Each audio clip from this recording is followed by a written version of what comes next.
Well, it's definitely nice to hear that from your opponent and a fellow tennis player. I mean, he's a quality player and has a lot of variety in his game. So I came to the match knowing that I have to start very strong, and winning the first set obviously brought me a lot of momentum and confidence to continue on playing well. So yeah, I felt from the start that from the baseline I was very comfortable, defense, offense, and that transition. So try to be aggressive and not allow him to come to the net because he plays good when he's in the control. You're a bit of a premier player. You're probably more used to playing at night, kind of being the nightstand. How do you get ready for an 11 a.m. match? It looked like you didn't even have a chance to shave today. Well, I actually did last night, but not. Oh, thank you for that. I usually get used to being criticized from my mom for not being shaved fully, but thanks for reminding me of that. I will make sure next time I'm looking nice and shaved. But 11 a.m. I haven't played the first match, the day session for a long time, so it's not that easy. I'm not always the morning person, to be honest, but you try to go to bed early and try to wake up early and get your body moving, obviously. And as I said, I wanted to start very sharp from the first point, and I've done that. You're winning so easily, it's almost like you're going quietly through the draw, if I can say that.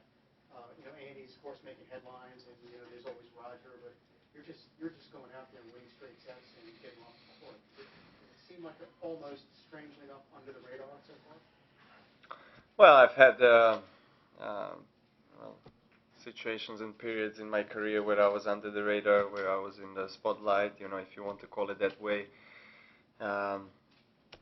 I really try not to pay attention on that too much, if you understand. I mean, the attention comes and goes. It's normal. This is sport, and obviously Andy's retirement attracted a lot of attention, and so everybody is excited to see him play and see how far he can go. And I've been playing really well in U.S. Open the last 5 years. My goal was to in these 7-8 days that I had off after Cincinnati final to really try to recover, charge my batteries, work on some things in my game, and come out strong from the start. And that's what I've done. I feel great on the court, so I'm really trying to keep that up.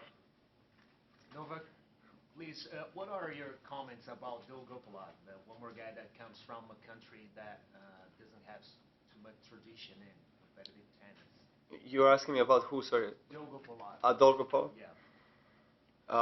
Well, I mean, he's an unorthodox player in a way. Comes up with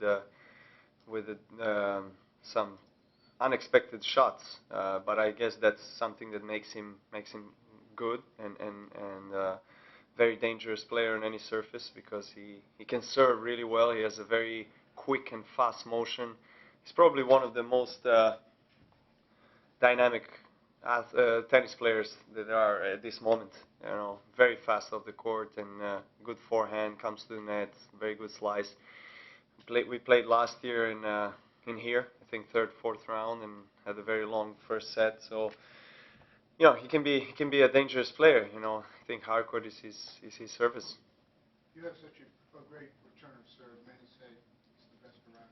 Could you sort of break it down? What's the key to the return? How have you been able to get it to be so good? Well, there's a few things that are very important in that part of the game. I mean, obviously reaction, the agility, the position.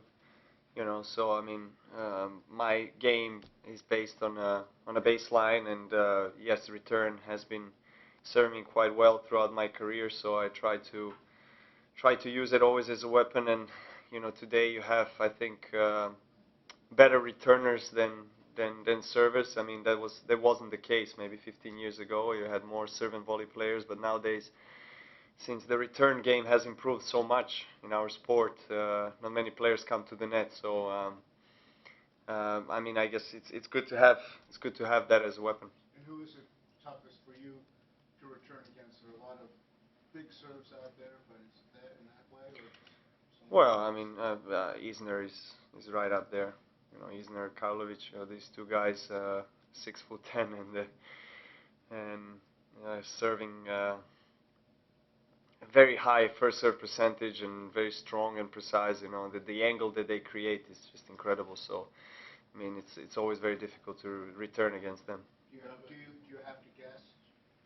Well, sometimes you have to to play your luck. I mean, you have to guess. It just depends again from the surface, you know. But Isner has proved over this course of 2 years that he can play equally well on clay. I mean, he has beaten some top players. So, you know, with that powerful weapon, you know, he puts a lot of pressure on the opponent. Any other English? Well, Second? actually, I have another question. We live in a small world. You had some really nice things to say about Andy last press conference, but there was that situation a few years ago, back and forth. How did you come to resolve that with Andy, and presume you worked something out? Well, yeah, we had that situation in, I think it was 2008 in US Open, and we might have been through some misunderstandings and arguments, and it was very emotional, I think, for both of us. You know, we're playing against each other, quarterfinals, and it's a very important tournament. So it happens. You know, you learn from those experiences, and you know, we have been in a very good relationship ever since. And even before that, it was just that period, you know, that situation that happens, and you know, he was actually one of the few top players that was very nice to me when I started playing professionally. So he has all my respect. When you came into the sport, Novak, did you expect to be on such good terms with your closest rivals? I mean, the top four, you all seem to get on pretty well. You work together well.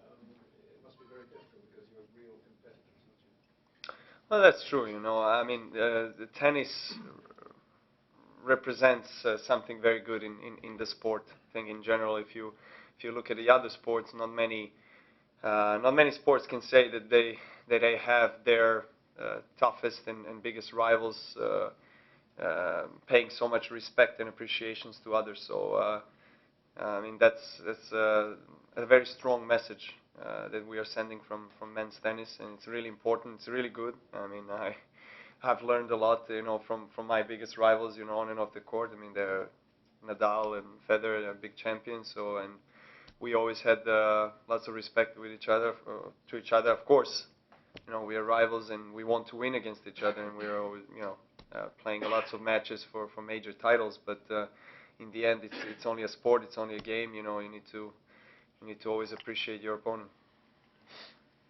Stadium questions, please. Thank you.